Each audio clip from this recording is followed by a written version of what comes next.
Welcome to Inaudible. I'm your host, Jeremy Weiland. On this podcast, we discuss the weird, beautiful channeled messages found in the long tradition of contact with the Confederation of Planets in service to the one infinite creator. These messages articulate a philosophy of spiritual evolution, popularly known as the Law of One. Many of these messages are available to listen to on our sister podcast, Living Love and Light, available on all platforms. We seek to provide analysis and commentary on this philosophy described in these messages, identifying the common themes and grappling with the application of these messages to our human lives. However, we are not counselors, gurus, or experts of any kind. So please evaluate our words in light of our shortcomings and use your own best judgment. Thanks for listening, and it gives me great pleasure to welcome to the podcast once more Steve Tyman. Steve, how you doing? Pretty good. Thank you. Well, we have a lot to talk about. We're going to pick directly up from what we discussed in the last episode on the archetypes.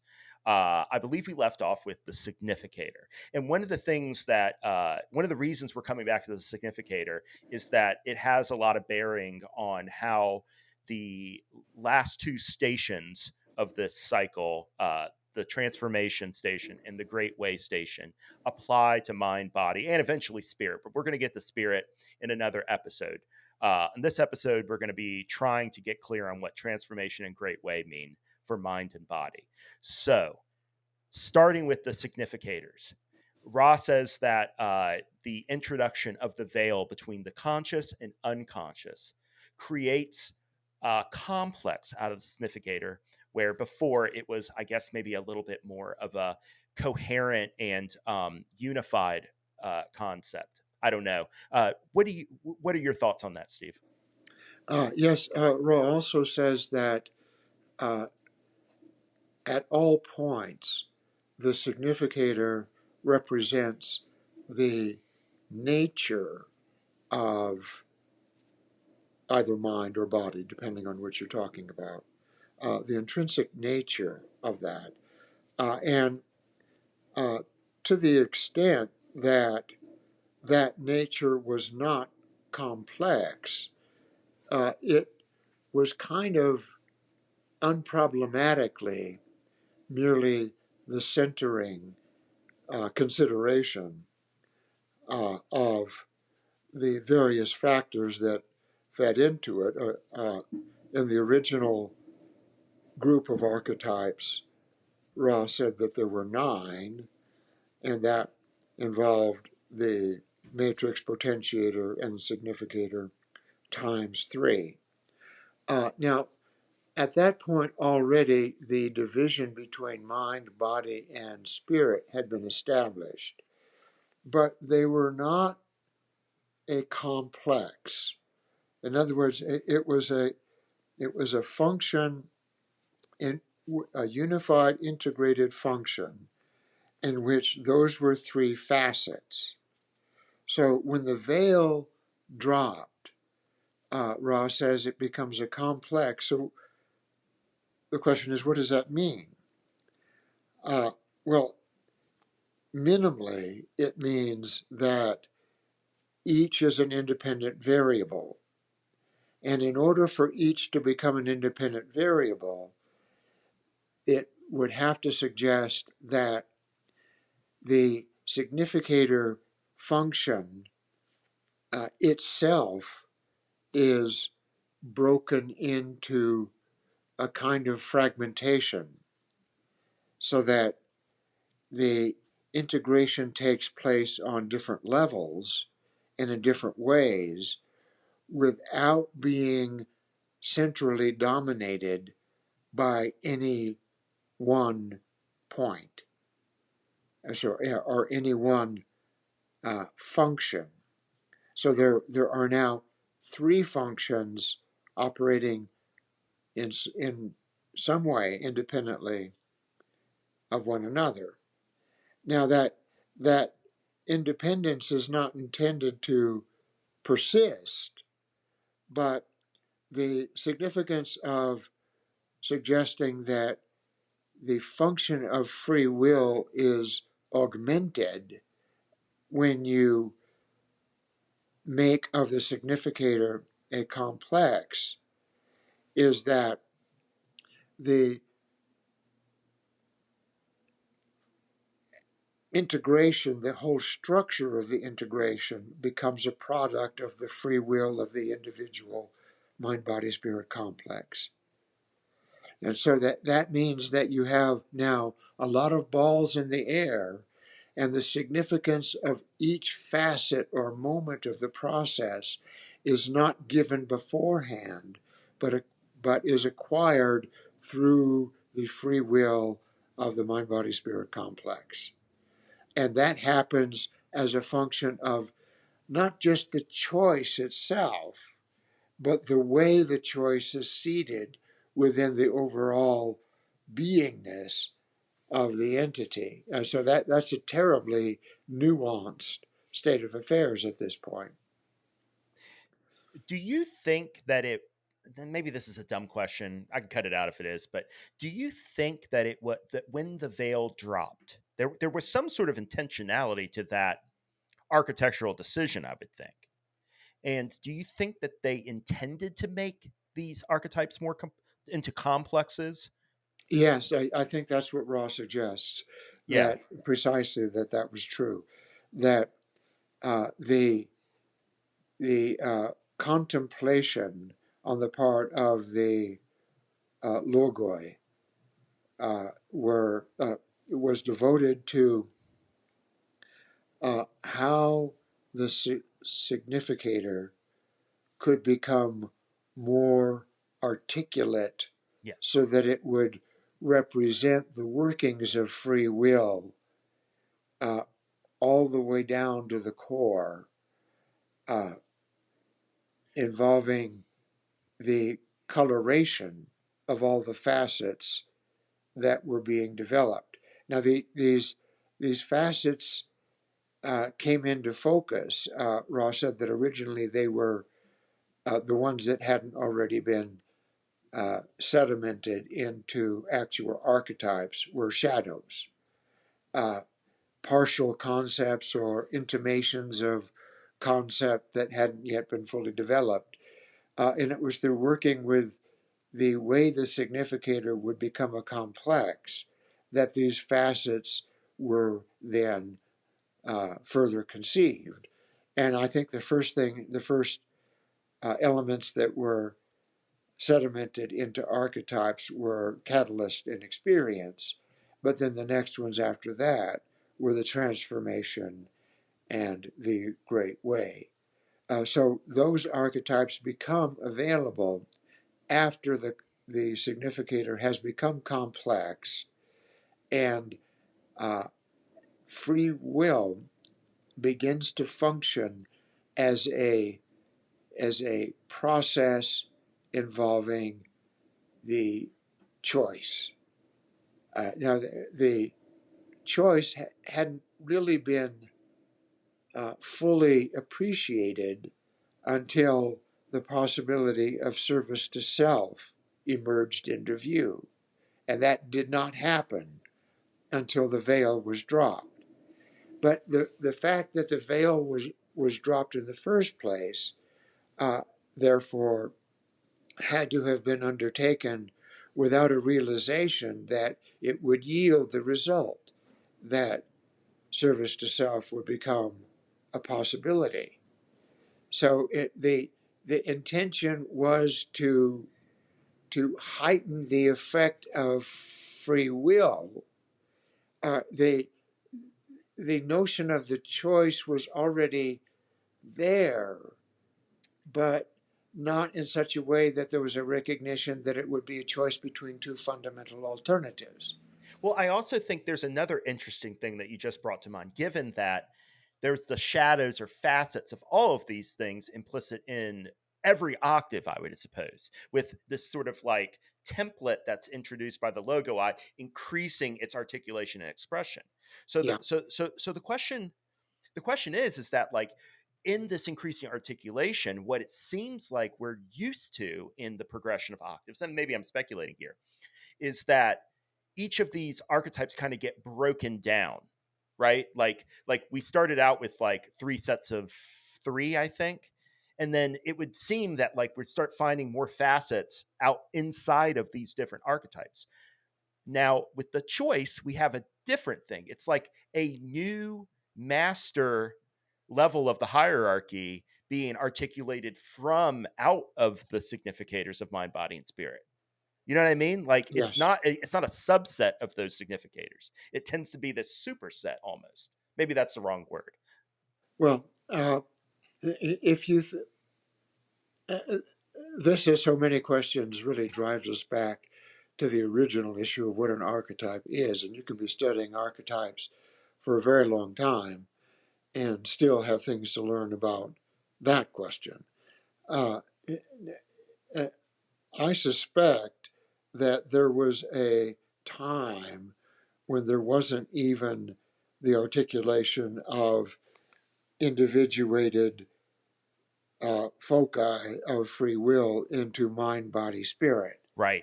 So that articulation had to have happened. So that's almost a kind of original foray into the world of archetypes that then becomes cemented, and then further archetypal sediments are laid down on top of that. Uh, so at some point, the matrix potentiator significator structure is seen to be less developed than it needs to be, or it would do well for it to be. And then, as these further archetypes come into view, what does it give? What do they add to the equation? Right. Well, they add two things really. One, an input of energy from a different source, and two, a resting place for the movement of the mind body spirit complex as it goes around, uh, attempting to find its way back to the creator ultimately. Because that's what we're dealing with. We're dealing with this great drama of exile and return, exile from the creator and return to the creator. And the more uh, points of, or stations, you could say, of uh, articulated input into that process and resting points within that process, it gives you a way of uh, discovering the potentials of being differentiated from the one A in unique stable, ways. yeah, it seems And like there's a need for a stable resonance at each of these points. yes, and it's a question also of stability. That's absolutely true. And so uh, when the significator becomes complex, there's a discovery that happens, and that is that the individuated mind body spirit complex can choose not simply to polarize in the way that always had been done up to that point, which is toward the positive. Now, there was the element of the negative. The negative has been part of the creation all along. It's electromagnetic.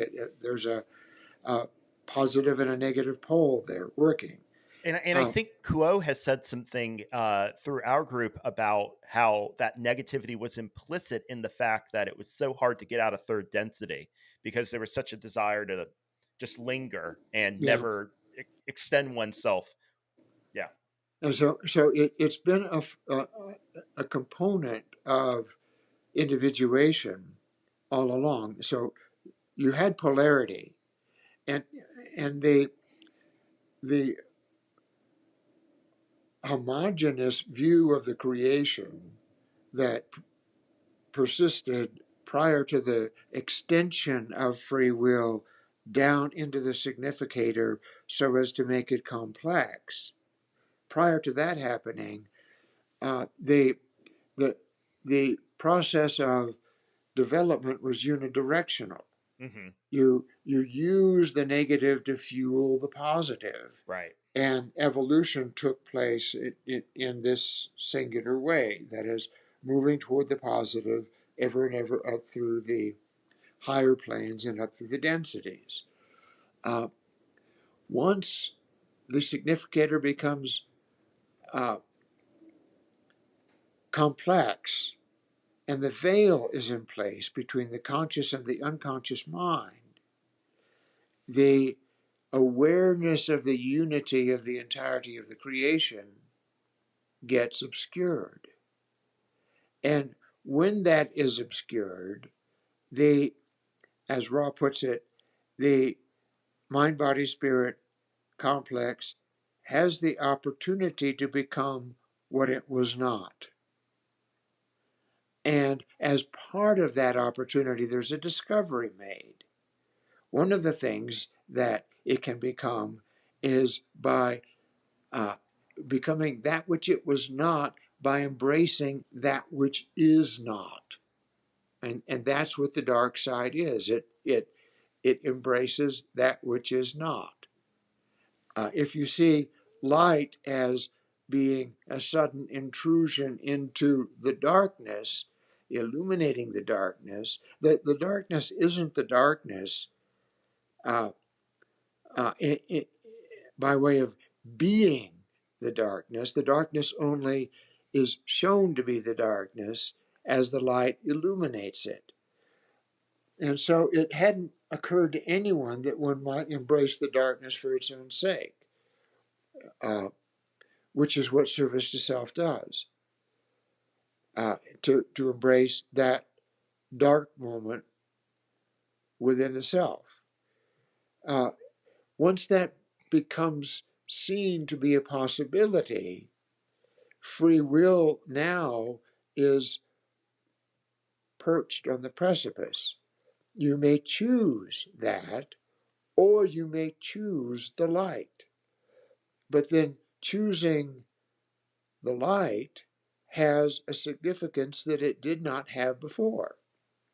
Yeah. It wasn't just evolving back to the creator along the path that is given, it's evolving back to the creator along a path that is chosen.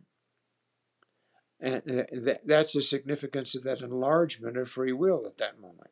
That will in its freedom has like a deeper meaning in It that has a case. deeper reach into the nature of the creation.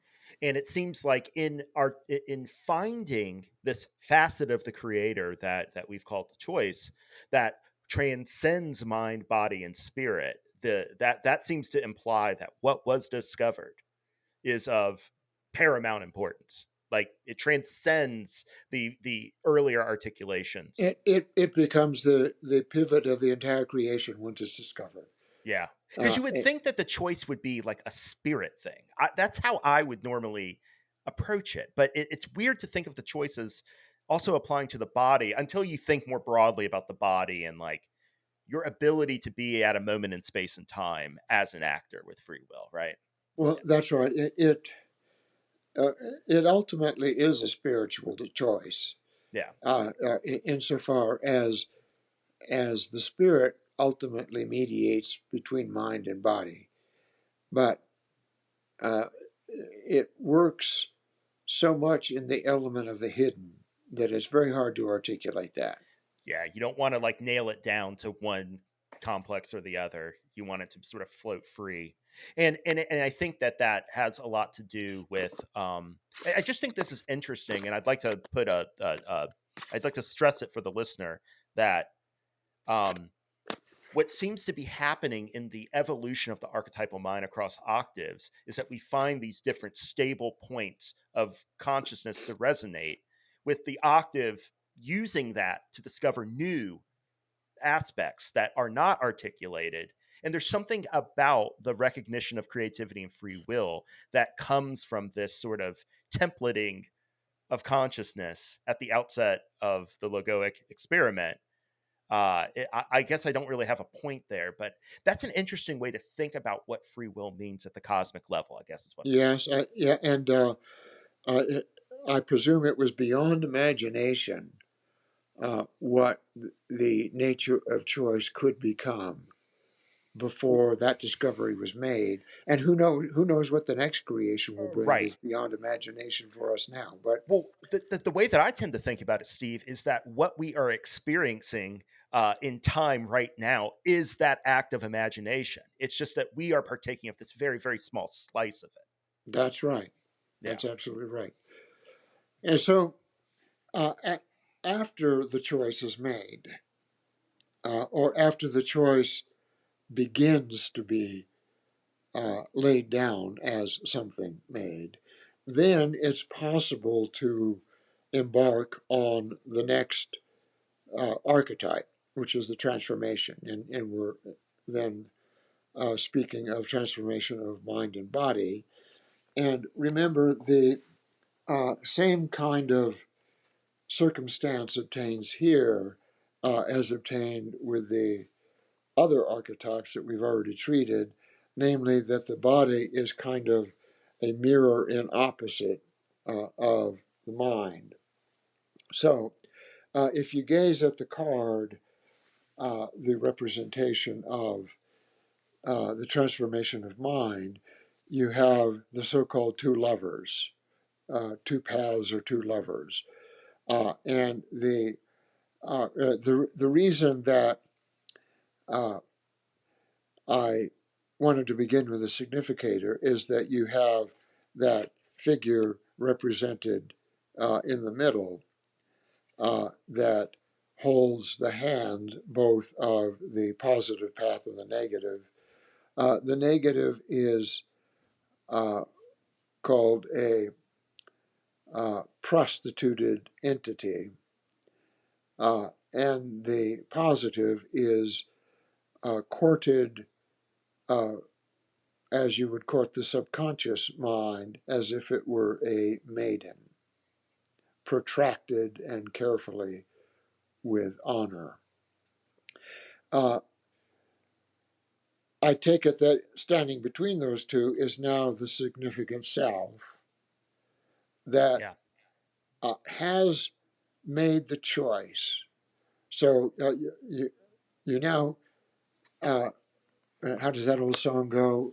You have to choose one and leave the other behind.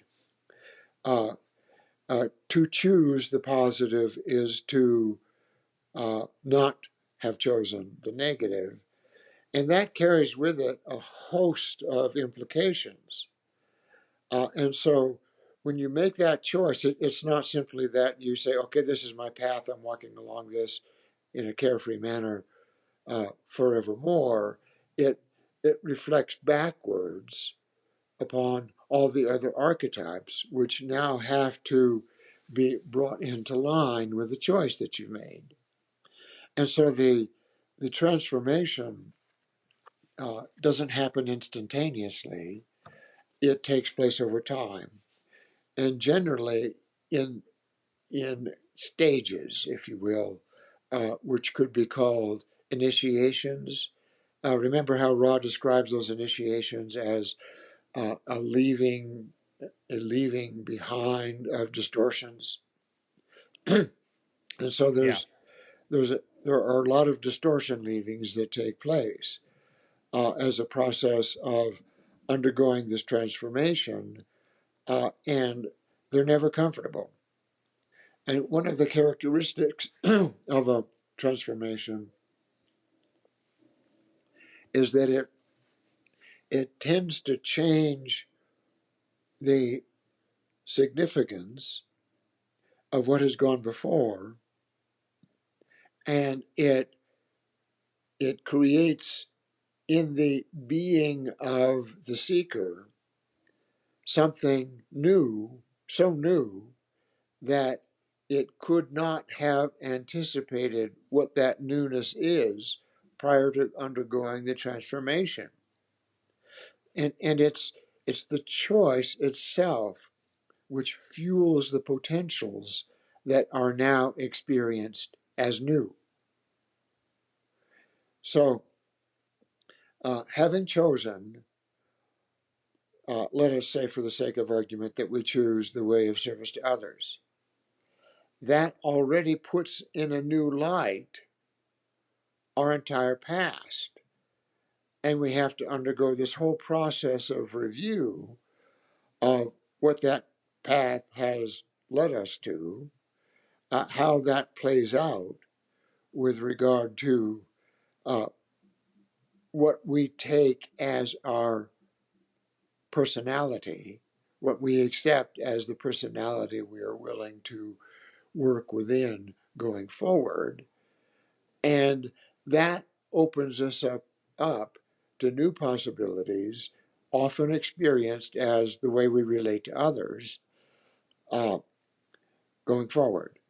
So we become a new self. Now, that the newness of that self is laid down as a possibility within the parameters of mind, but is experienced as it's mirrored back to us in the transformation of body. And here you see the image of the Grim Reaper, Right. which is kind of frightening just to look at it. It here's the quote that accompanies this: "Each moment, each day offers death and rebirth to one attempting to reap the catalyst offered." And so, uh, what comes to mind is this notion of ego death, which is such a riveting experience when you undergo it. Uh, the the self that I feel myself to be is constantly put at risk when I confess that I am undergoing transformation. And the catalyst I get back from interacting with other cells is that somehow the self that I have become comfortable with is no longer working and has to be left aside. Once again, I would suggest that this tends to happen not uh, instantaneously or smoothly, but it tends to happen in increments, sometimes uh, very dramatically. And so I come up to a point where I suddenly realize that I have not been conducting myself in relation to the others that I use as mirrors uh, in a way that reflects back to me the self that I am in the process of choosing to be. And that's always in a very arresting moment, and it can throw me back upon myself in a way that is uh, almost devastating. Uh, and it requires that I kind of withdraw into the self and reflect on the qualities of selfhood that I have learned to live with and lean back into, and that I no longer find workable. And so there's a kind of moment that is a is a vague anticipation of that which will come later, which is the dark night of the soul, Mm-hmm. because I've lost my moorings, and when you lose your moorings, you're very vulnerable, and you're kind of you're kind of out there, and the changes that you are undergoing are happening to you rather than being something which you are specifically choosing moment by moment. And so the choice having been made, you now find that the transformation that you need to undergo is more or less made for you. Yeah. It's an experience of the new, and that's why it's so unsettling and disorienting. So, but both at the level of mind and body, the transformation is a uh, a really unsettling experience. It I is. I don't think I've ever noticed exactly the character of reflection between the mind and body transformation images. In the transformation of mind, I think you have the starkest reflection of the choice, right? Like there's no other archetype other than the choice itself that seems to reflect this need to go one way or another.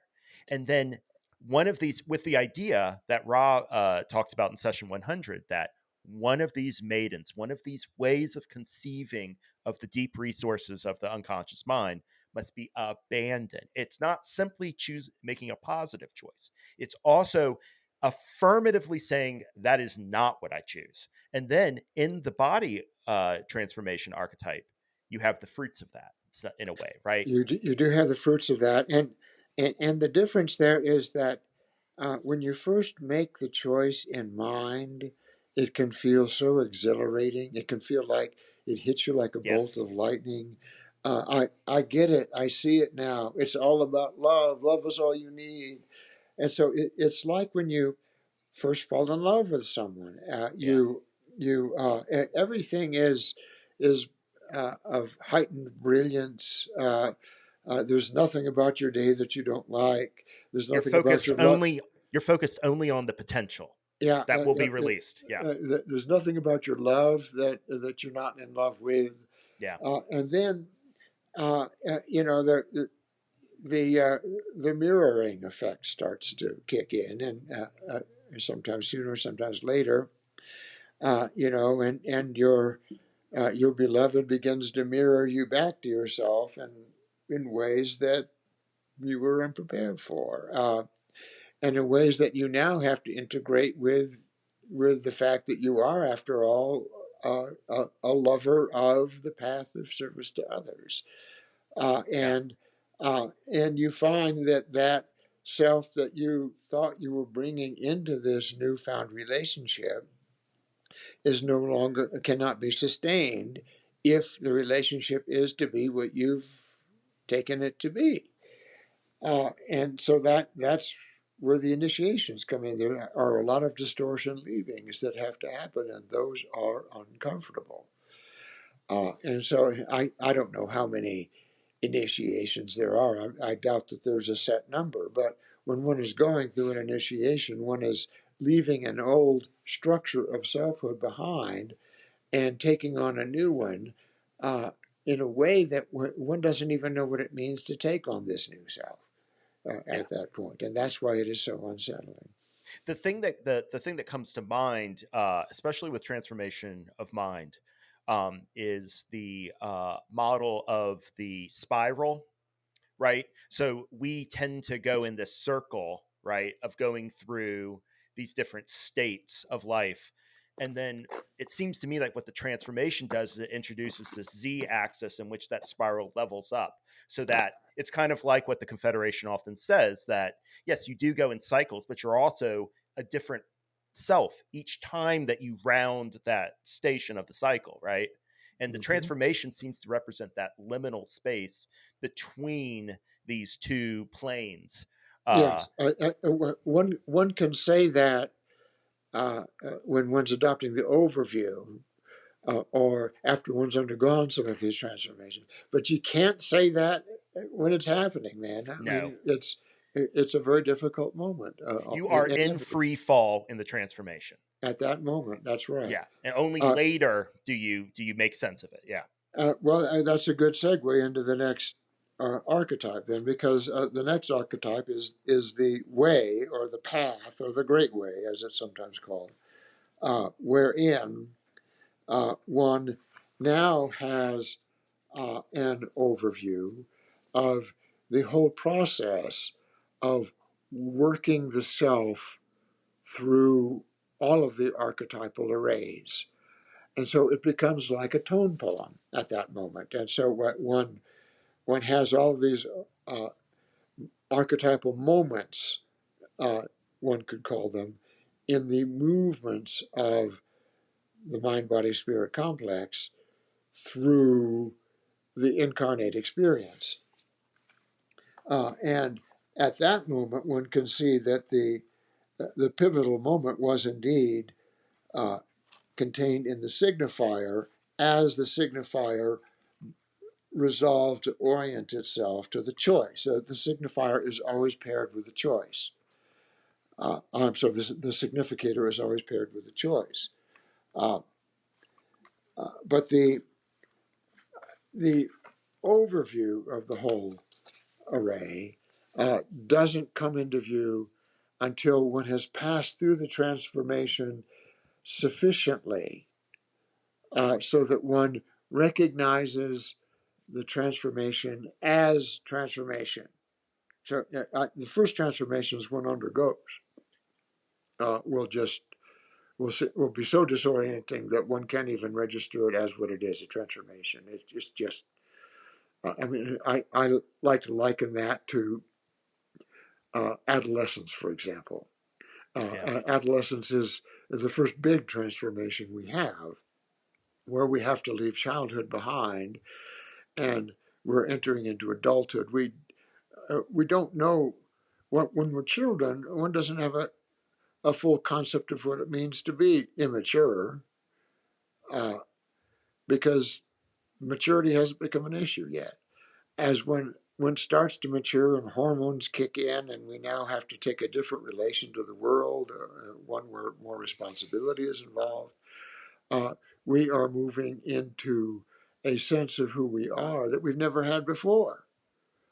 And so, and we already are neck deep in this new sense of self with all of its implications and responsibilities before we even register that we've undergone a transformation. Uh, the full use of the archetype of the transformation doesn't become possible until we've already undergone many of them, typically.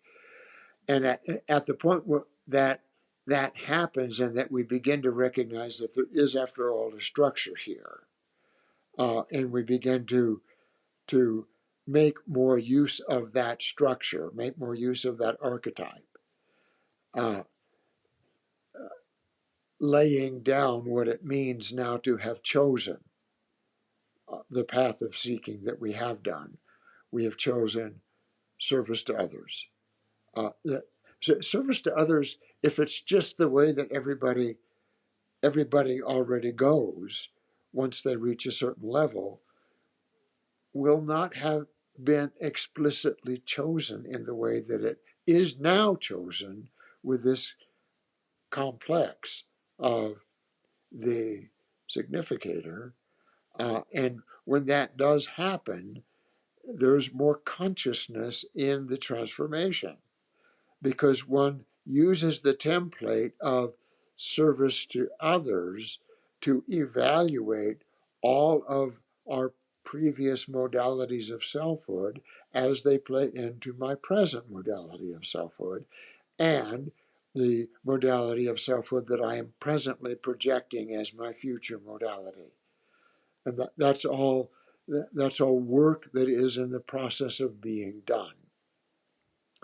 And once I grasp that point, I am already uh, standing in the midst of the great way of mind and body, because I am taking the substantial uh, overview of the entire process that I've been going through, and I'm to the point now where I begin to have the capacity to work all of the various elements of that process. And that very frequently involves going back to the beginning. And so, if you want to look at this from the standpoint of the uh, energy centers, I go back to red ray, I go back to orange ray, I go back to yellow ray, and do all of redo all of this work that has already, to some extent, in one way or another, been done to get me to the point where I could consciously reflect on the significance of work done in this area. And at that point, I am rearranging the way all of these energies fit together. I'm rearranging each energy center on its own, and I'm arranging all of the energy centers and all of the archetypes uh, in different ways so that they fit the pattern that has enabled me to think of myself as the self that I now am, having chosen. A very complicated, nuanced undertaking, and one that's never really done.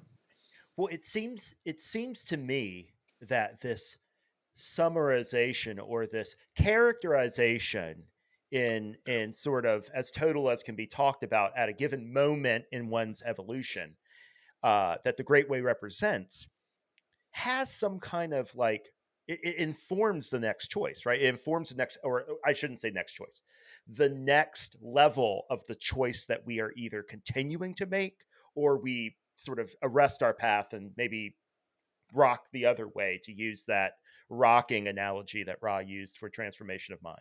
Yeah, I'm pretty comfortable with your first formulation when you say the next choice, because uh, the big choice is between service to self, service to others, obviously, and so that's the choice. But that's composed of uh, a huge number of little choices, Right. and some and it's often not until one has made a little choice that actually goes against the grain of the big choice that one realizes that it actually does so. Very much You so. and so uh, one's constantly having to suss out what it means to have chosen this or that or the other thing. I mean, that's a process that's constantly underway, and the balancing or the integrating of all of the choices at all of the different levels, and it becomes the name of the game. And these are not just choices that have an easy referent in our everyday experience. They're often choices with regard to things like, how do I feel about something? It's one normally experiences feelings as something that come to one, that happen to one, Hmm.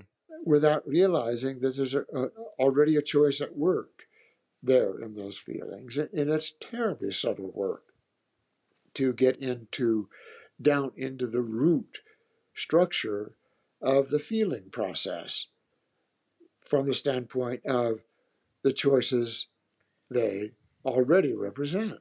which Uh, which gets to the whole paradox of choice in general, because is the choice a discovery of something latent in me as a individual mind body spirit complex, or is it a free will thing that I'm creating, right? It and bounces back between this. yeah, that's right. There is a give and a take there, obviously, and uh, it's a in that give and a take, in that motion, there is then eventually uh, developed a kind of a stable structure. Uh, the the motions come to be recognized uh, well enough that uh, one doesn't need to be invested in the moving back and forth so much. One sees the whole motion as a whole, and Yes. that's the first moment of the crystallization process. Right. Uh, so the a crystallized energy center is one in which these motions have been regularized and set in into a kind of uh, hard structure that can uh, sustain itself as the basis for moving higher up the ladder, moving on up. And so one doesn't have to go back and redo that once it's become crystallized. And the interesting thing is that the crystallization process is utterly unique with regard to each mind body spirit complex. And so yours is not the same as mine. And so while there are patterns there that one can recognize, each of us is responsible for the crystallized selfhood that we are establishing as who we are, as what we have become. And we carry that on up the chain. We carry that on up the chain in terms of our energy bodies, and we do that with regard to the archetypes that we have worked with as a part and parcel of that process. Yeah, it's like the Great Way represents a wider band of the vibratory frequencies that we're discovering in smaller frequencies of all these different components. True, it's Uh, wider. It's wider band, but it can only be worked with from a much narrower band. exactly, exactly. Yes. Um, I'm I'm not finding a quote about this, so tell me if I'm wrong about this. When Don was discussing with Ra the evolution of the archetypal mind and the different ways in which the archetypes were kind of, well, we will choose, this one will have a set, three sets of three, this one will have, a set of five or what have you. I remember there being something about when they talked about the Great Way and the transformation, that there was one logoic experiment where they added the Great Way to the first five, and then there was another logoic experiment where they added just transformation. There seems to be, like, obviously Yes, I with the remember that. Yeah. obviously I'll find the reference for the show notes, but obviously, like, there's something in there that also I think points to the function that was evolved for these different stations, because Well, it would be possible to think that, for example, that the whole name of the game is transformation. right, And once you've arrived at that point, you have substantially completed the movement through the archetypes. right, Uh, or it would be possible to say that uh, by the time that the transformation is so much part and parcel of everything that it doesn't need an archetype of its own. That so right. the comprehensive archetype would then be what we're now calling the Great Way. So uh, the interesting point is that in our current logos, there is seen to be a virtue in distinguishing between the transformation and the Great Way, those being two archetypes. So, two places where one can rest and two places where we can have independent energy input into the system. Right. I feel when you say a place to rest, I feel the image that comes to my mind is like we're sort of floating across this bar with notches in it, and each of these archetypes are like a notch we can sink into, right? And then Yeah, we lift up and we sink into another one. Yeah. or a place where you can put your foot. Yeah, yeah, yeah. Footing. Yeah, yeah. Yeah. Because the best way to realize these archetypes for the adept at least is Yes. to kind of have this pure resonance, this pure appreciation of the position in consciousness you are at a given moment, Yeah. and you resonate it deeply. That's right. Yeah. Which I still want to try to put that into effect instead of having it just. But I think that kind of stuff kind of happens to you. I don't think you choose to do it really, unless you're really, really adept and you're picking these as a painter would from a palette, right? Like you're I, just I, I think I think once the dancer has become the dance, uh, uh, the the mastery is in place, and so at that point you do choose.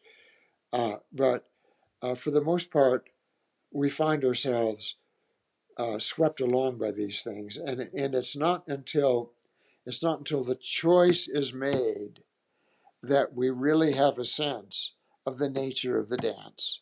Right.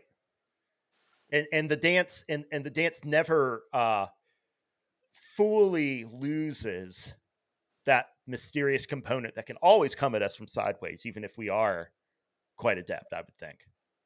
Well, certainly within third density, I can't speak for sixth or seventh density in that Fair, regard. fair enough. Uh, Okay. yeah. So, is there anything about the great way of mind and the great way of body in particular that you want to speak to? These are very, very different images. A great way of body. This is the whole Athenor Yeah. alchemical Yeah. ideal. It's uh, in the transformation of body, we've already seen the centrality of sacrifice. Yep. And uh, uh, when you're actually engaged in sacrificing the manifest, that can kind of fill up your whole firmament. Uh,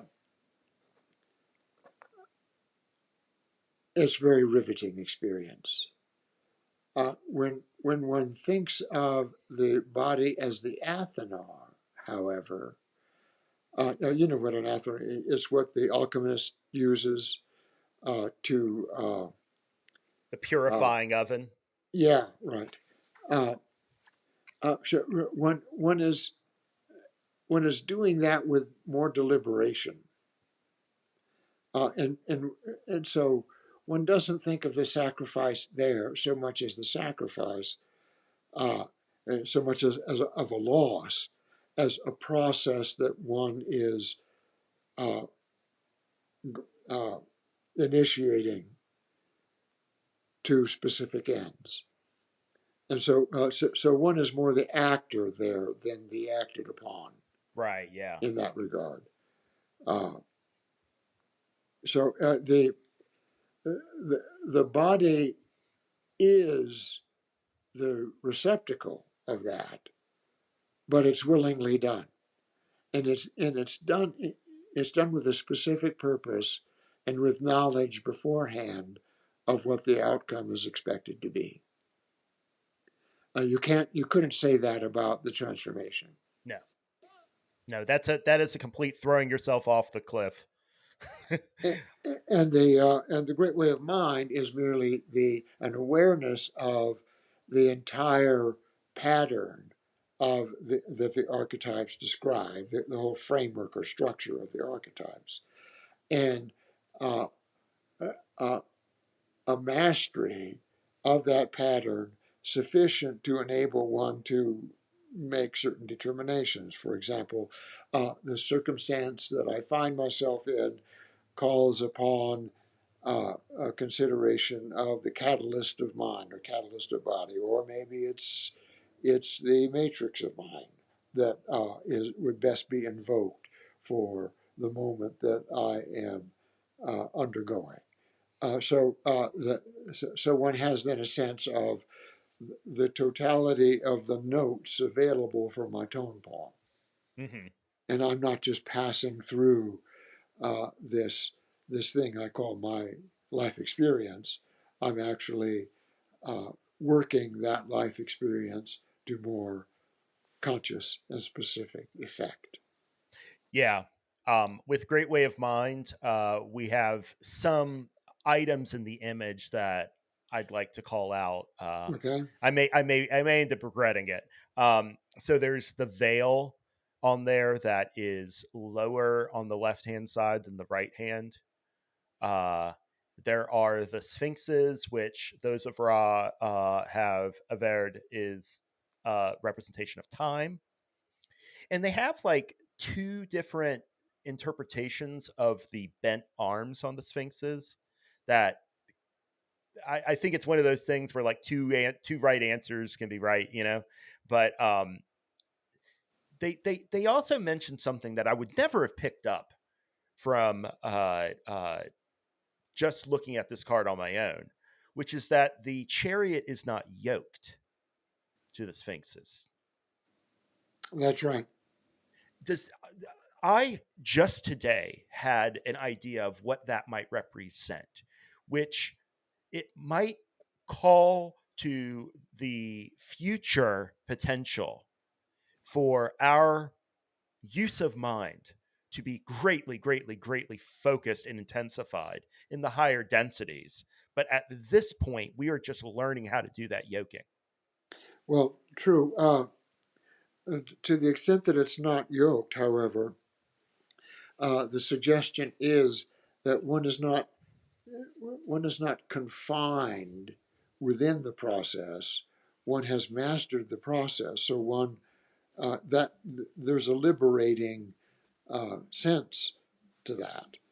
So, in other words, instead of Ah, finding myself in a position of working through the archetypal structure up to the point, say, for example, of the transformation, I am now able to uh, step back and recognize without being caught up in the pattern of development which led me up to this point. mm-hmm. I'm able to step back and recognize all of the elements at play and to bring those in at the appropriate moment, at the appropriate time.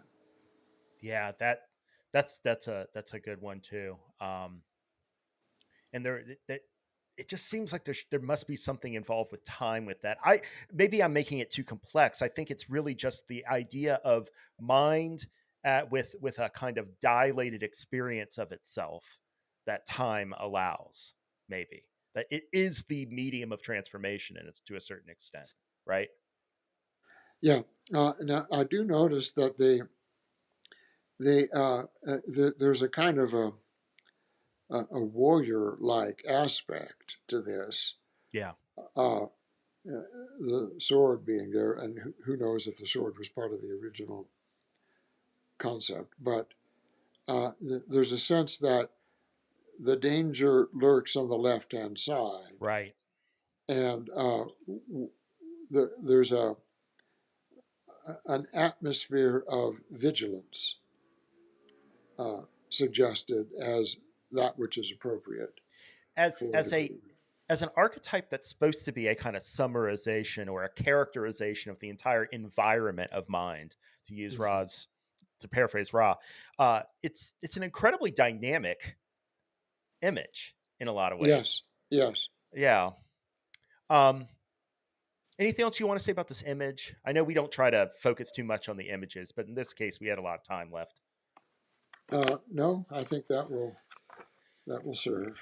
Okay, for the Great Way of Body, I do notice there was one thing that stuck out to me this time, which was that those two wings on the figure there, Hmm. the left wing seems to be hiding the transmutation that pouring from one vessel into another. It seems to be hiding it from the sun.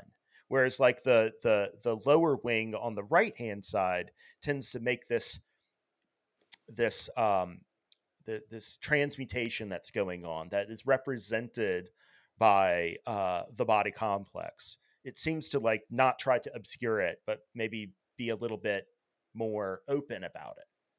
Any thoughts Yeah. on that? Well, uh, I don't sense the workings of polarity as much in this as I would have expected to. Hmm. Uh, what you have suggested does go a certain way in that direction. Uh, the wing on the left hand side is high, the wing on the right hand side is lower. I, I struggle with that. I can't see why it would be that way. Yeah. Uh, the passage of a liquid from the left into the right. This suggests to me that there is a an alchemical transformation that's happening in transferring the left to the right would suggest a positive path. So Well, the whole I'm, I'm sorry, go just ahead. just another idea. Maybe where the choice polarity here is getting us mixed up a bit. If you remember, in a lot of magical working, you absorb from the left hand and you radiate with the right hand. Yeah, yes, Yeah, so this yes. could be just a representation of how energy and manifestation actually works to the seeker's purpose, right? That's right. And it suggests to me positivity. Just in fact, I would say that the great way of mind also suggests an overall positivity. Uh, Yeah, so uh, it almost appears as if the two archetypes that come after the significator, after the choice is made, are tilted towards the positive in the representation that's given here. Uh, I don't know what it would mean I think it just for means that it's Ra's images, right? maybe so. Yeah, Yeah, like maybe yeah. this is just like if Ra's going to paint a picture, they're not going to paint a picture. They're not going to paint Guernica, right? They're going to paint something by definition that has a little bit more tendency towards the positive. So, But uh, what would the great way of mind or body look like if you're on the negative path? That's very hard for me to imagine. I mean, to some extent, the negative path is predicated on separation of self from self, and these two archetypes seem to be seem to presuppose an integration of self with self. right, So maybe the archetypes, these two, are not ones that negativity can work with very well.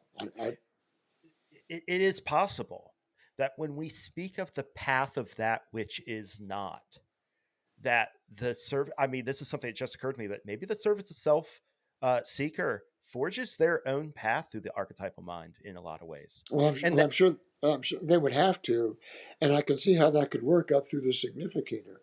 But at least if these images are to be our guide, I don't see how they're working in the transformation and in the great way. No one could have transformation. Ra does speak about how certain negative entities program entire incarnations, as they say, honing the fine, uh, a blunt edge of anger. the blunt edge of anger or hate. Yeah. Uh, uh, I could see that. And that would involve a kind of transformation. Uh, I, if we're to imagine then what the great way would be, it would be a substantial review of a process of evolution which permitted one an exquisitely refined commitment in one's innermost desire Yeah. to serve the self. The instead of the great way being this kind of like nostalgic look back and reflection on what one has learned in a given cycle, it would be more feel more like the conquering of the impediments of that cycle Uh, and the opening to the next level of combat, right? yeah, conquering is a good word there. Yeah, The one I'm flying not the so I'm not so sure nostalgic is a good word for the positive, I but knew you wouldn't like that. conquering for the negative is certainly I have limited vocabulary here, but transformation of mind has a significant element of negativity that the other archetypes, I think, don't really have, except maybe the matrix of spirit, and it has to do with this elemental figure pointing the arrow at the left hand path. Well, yeah, that's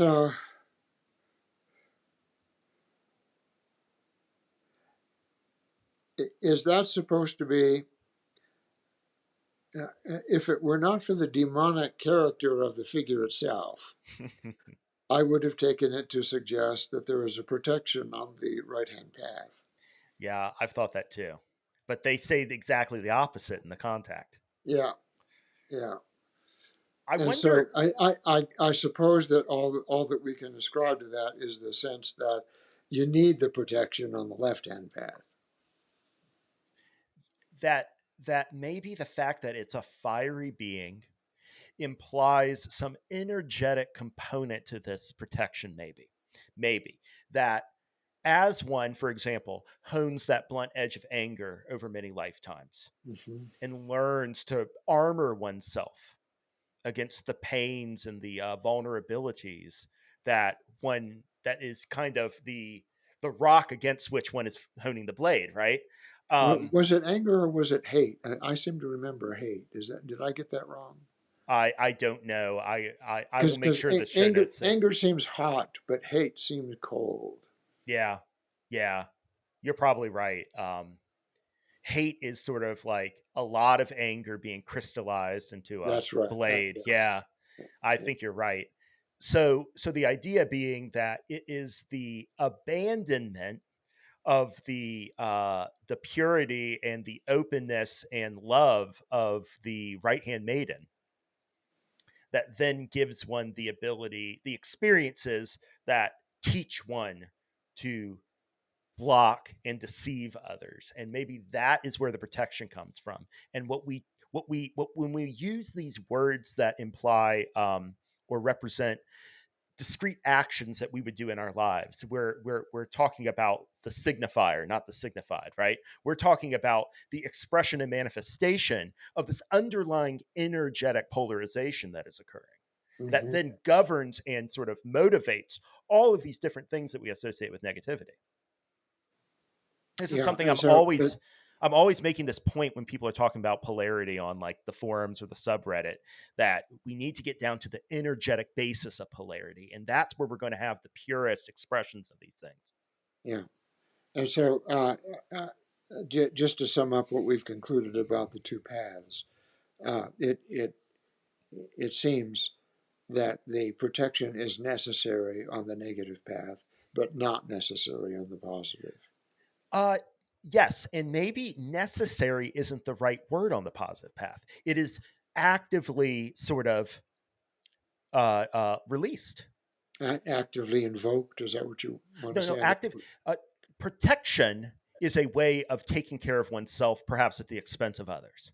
The Yes. sacrifice of the positive path would all, to me, it implies an openness and saying like, I'm going to dare to love, even though Yeah. I know from Okay. long experience that it hurts. Yes. Right? I'll go with that. Yeah. Yeah. Um, okay. Anything else you want to say about transformation or great way? Nope. Okay. Do we want to, so next episode we're going to be dealing with the spirit. Is there anything you want, in light of what we've spoken about, anything you want the listener to think about before we go into that episode? Only the portentous music uh, as we approach the dark night of the soul. Ah, yes. Yes. I have The beagles, matrix and of spirit. when I see that experience of the spirit card of the howling hounds, I just think of my two beagles, and when they get into sync on their harmonization of their baying. Yeah. Woof. Okay. Well, I think maybe we'll just leave it for next episode. We understand the complex of mind to a certain extent better than we did before. We understand the complex of body as its reflection a little bit better, and we've seen it through all these cycles. So now we can contrast what we've covered over the last two episodes to this new and most mysterious complex that Very mysterious. constitutes us. Yeah, yeah. Okay.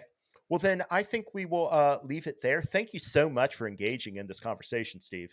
And thank you, Jeremy. Thanks so much for listening. And in the meantime, until we return, stay in the love and light.